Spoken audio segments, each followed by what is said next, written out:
mun na nekk ndëgg sërëx. c'est-à-dire yow li nga wax nii. c'est fort probable. non moom li mu wax nii man dama cee dafa am lu bari ci loo xamante ni même xalaat bi laa am mais moom problème mooy comment une assemblée nationale peut se baser sur du faux pour jox ko président la. looloo grave.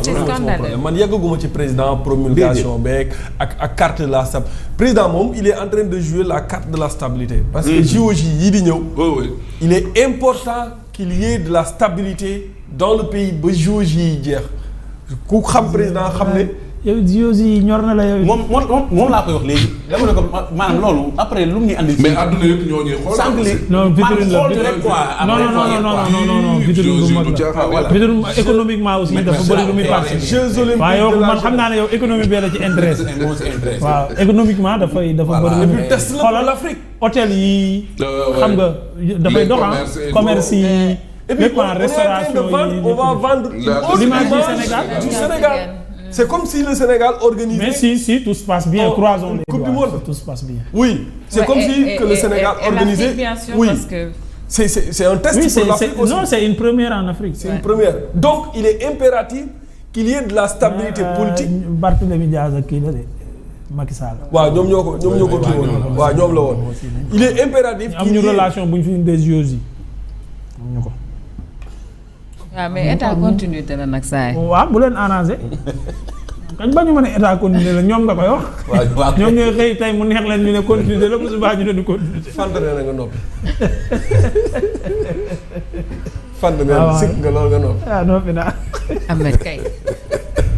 ay leen ku nekk la yem sa morom yeggali na. yaa ngi dégg. Barthélémy Dias signature la yem kii yeggali Khoureyssi am la wala kii ñoom Khoureyssi ak Abbas am na lu leen kii fan yii nag. loolu foog Sonko lijjanti ko balaa moo xam. kii nee na c'est pas le moment kii ne ko vous êtes indiscipliné. loolu moom il faut que ñoom ñaar déjà derby la. non kii dana jàkk seen. contraire Diomaye la ak Sonko xam nga Diomaye dana Sonko neel jàkk sees bi bu ko lor ne kii nag dana jàkk sees bi saa yi ne ko bul ne jàkk sees bi dee ko lor ne. loolooy seen problème. parce que ñoom ñaar ñii ñu ngi jëm ci ay ñoom ñaar loolooy seen derby donc le président est en train de jouer cette carte là. su paree ci JOJ yi ci lan lañ jëm mooy voté li nga xamante ne mooy loi de finance décembre président bi def dara li feeg voté luñ ko loi de finance am ba pare. après li xew lu mën a xew mais c'est-à-dire man suma problème biir assemblée nationale la quand Hamidou Anne nous dit que l'assemblée nationale est dirigée par un semi-analphabète mais dafay jox crédit li nga xamante ne moom mooy ay waxam parce que man mënuma comprendre comment on peut biaiser des procédures.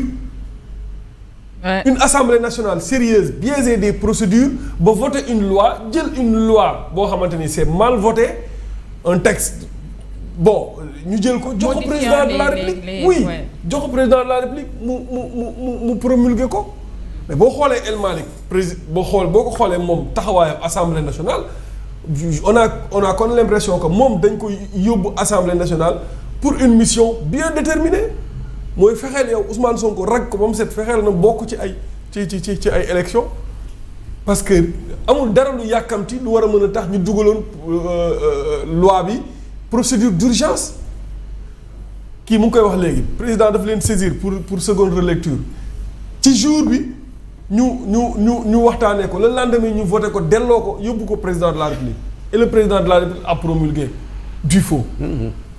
ba jàpp ne nag Tafsir Thioye taxawaayam bii mu taxaw nii député yi nekk ci opposition ak non inscrits yëpp dañu war a ñëw ànd ak moom ci xeex bi parce qu'il est impératif il est primordial de ne pas laisser cette loi passer comme ça. ah surtout que député opposition bi je pense que war nañu woon a am tuuti sax fu ñu racheté woo.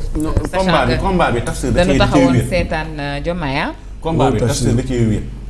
non ñii dinañ ñëw. kañ la ñuy ñëw ñoom Paa ji beeg ñooñu. kañ la ñuy ñëw. ak kii. Tafsir dañ koy féliciter parce que bëri na tey surtout Sénégal am daal loo xam ne comprendre nuñu ko woon assemblée nationale. gis nga ku mel ni Père Doudou Wade ku mel ni Tafsir Thioye man dama leen di bàyyi xel ci wàllu assemblée nationale. parce que dañ koo maîtriser. te Tafsir bi ñu jamono ji ñuy wax maître El Hadj Diouf député du peuple tey. rôle boobu la Tafsir taxawee mais dafa wér ci combat bi da ngay wóor ni bu ñu amoon 17 députés yu mel ni Tafsir Thioye ñu attaqué woon loi bi du ñu xaar président de la république ñuy wax ni na attaquer loi bi mais su boobaa ñoom ñooy attaquer loi bi. moo tax Thierno Alassane Sall li mu wax mu important nee na. il faut ñu dem ci kii yoo xamante ne mais avec la cour constitutionnelle je pense que mën na nekk parce que li yees ci cour constitutionnelle bi mooy bu ñu dugalee une loi constitutionnelle ou anticonstitutionnelle quelqu'un comme moi mën na saisir cour constitutionnelle pour attaquer cette loi là donc loolu moo neex ci cour constitutionnelle bi quoi. non mais man loolu moom d'accord ma si de. vous savez pourquoi en fait mënuñu jël réew ñëpp yam ñëpp di defandoo lépp kon à quoi bon ñun ñu ne dañoo jëloon ñu ñuy représenter. c'est-à-dire bu fekkee ñun mën nañoo def lépp comme ñoom ni ñu koy defee kon jaratul ñuy créer ñu ñuy représenter ñun nañ ñu bàyyi ñuy defal suñu bopp. c'est vrai parce que ñoom li ñu bëgg a def réew mi mooy réew moo xamante ne nii saa waay lépp jaxasoo lépp mélangé ñëpp yam ñëpp tolloo c'est pas possible réew il faut am ñuy diriger am ñuy décider am ñu yor kàddu ñenn ñi loolu moom mooy àdduna. ñii bu ñu demee di décider ñii am ñu leen di waxal médias yi jouer seen rôle di waxal askan wi mais bu fekkee askan wi day waxal boppam décider boppam jëfal boppam mais jaratul ñuy teg état wala di teg assemblée. ñoom mooy kii li mu la doon wax rek kii bi la infertilité intellectuelle bi nee naa ko ci ménopause la jëm